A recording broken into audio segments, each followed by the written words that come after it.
How's everybody doing? Good? Kathy asked me to put together a presentation that is strictly education, and I'm a huge fan of education, so I quickly raised my hand and said, yes, let's do this.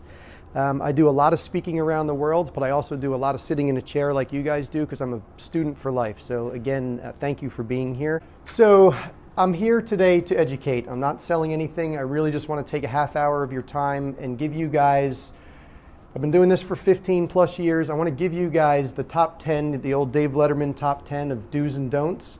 In a nutshell, what I'm here to do for you for the next half hour is to teach you guys how to not have a bald head like me and have all your hair fall out.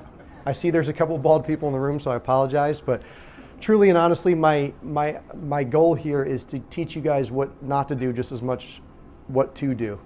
And over the last 15 years, we've made tons and tons of mistakes. And if anyone stands at the front of the room and tells you that there's no risk or they haven't made mistakes, then I would suggest run away. So the first thing, and I've heard this come up, I heard Jason talk about it, I think Tim mentioned it, emotion versus intellect. Hands down, this is the number one thing that I see new investors and seasoned investors, including myself, and I'm sure some people at the back of the room. Sometimes your emotion goes up and your intellect goes down. And those two things work inversely. So I'm going to challenge you guys, whenever you're being presented with a deal, keep your emotion out of it. If you want to get emotional about things, get emotional about your family, your passion, surfing big waves, that's what gets me excited. The investment should not be emotional. As soon as you bring emotion into the conversation, your intellect goes down and you make poor mistakes.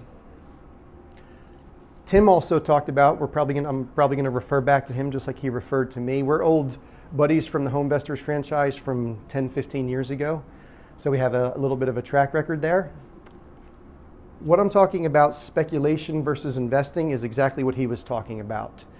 And I'm sure there's a lot of seasoned investors in the room that would agree. When you're speculating, you're buying a property just hoping that it goes up. You're losing money every month from a cash flow perspective.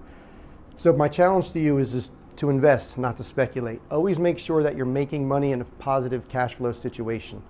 One thing that we did do well over the last 15 years is never buy negative cash flow property. So that's what I mean by speculating versus investing. I mean, if you're going to buy property to lose money every month and just hope that it goes up from an equity standpoint, you might as well go to Las Vegas and get some free cocktails out of it and play some craps or roulette, because that's really what it is. So my challenge there is to always focus on making money today. Number two, not understanding the property cycles. Is anyone familiar with this slide? I know some of you saw me speak before.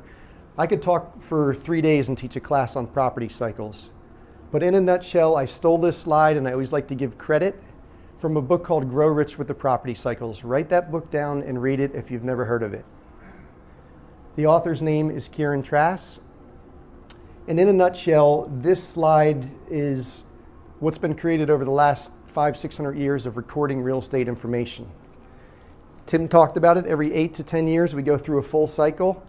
Sometimes it's 8 years, sometimes it's 12 years. Right now, we're in a little bit of a longer cycle. I didn't talk about my background at all, but I'll put it into this example. So I started in 1998 in Bakersfield, California, down the road from where you guys are. And we started buying single-family home foreclosures in 1998 in Bakersfield. And we got a ton of grief from a lot of investors. I was living in Santa Barbara at the time. And we started buying in 1998, and we got, again, a lot of flack. Said, what are you boys doing? You're crazy going over there. But all of the fundamentals were there. So from 1998 to 2004, we built up a portfolio of a couple hundred properties. And in 2004 and 2005 and 2006, we liquidated a couple hundred properties out of Bakersfield. So it was really, really good timing, and we were very blessed. I'll say some of it was luck, and some of it was listening to fundamentals. The mistake we made, and I told you I'm bald and I want to help you guys not be bald, is taking some of the money out of California in 05 and 06 and putting it into the Jacksonville, Florida market in 06 and 07. So that was the worst thing we could have done. The best thing I should have done is go to the beach, like Kathy said, and surf for a few years. 2007, 2008, 2009. In my opinion, in our niche in Jacksonville, the end of 2010 is when we hit rock bottom. So very quickly, I started to back off in '08 and '09, and we did nothing. We just pruned back our portfolio and managed what we had, and it was the best thing we could have done is sit on the sidelines. And now we're back into 2011 is when we hit rock bottom, and we started to dip our toe back in the water and started to invest full-time again in Jacksonville, which is where we are today. So I'm not here to talk about Jacksonville, but just to explain to you how this cycle works. Where we're at in this cycle is timeless and there's no boundaries to it, just like the fundamentals that I'll teach.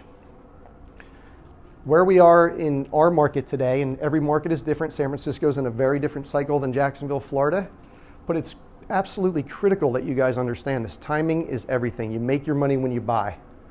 In my opinion, we're in this 9 o'clock window in Jacksonville, and we're doing 10 deals a month, and we're buying and holding quite a bit of property. We usually sell half and keep half. So I'm a firm believer in sort of put your money where your mouth is and don't teach from theory. So we do a lot of investing ourselves right alongside our clients. Number 3, forcing a deal. The numbers don't lie.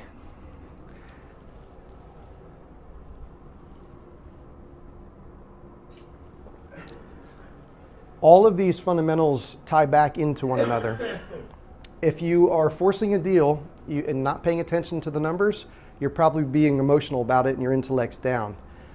So there's lots of deals out there. And again, I'll just refer back to Jacksonville, not to be salesy, but because I'm speaking from experience. The numbers are really, really solid in Jacksonville right now. In 2 to 3 years, I don't think they will be, and I probably won't still be selling. I can't control the real estate cycle that I just talked to you about. But my challenge to you is to pay attention to the numbers and to keep the emotion out of it.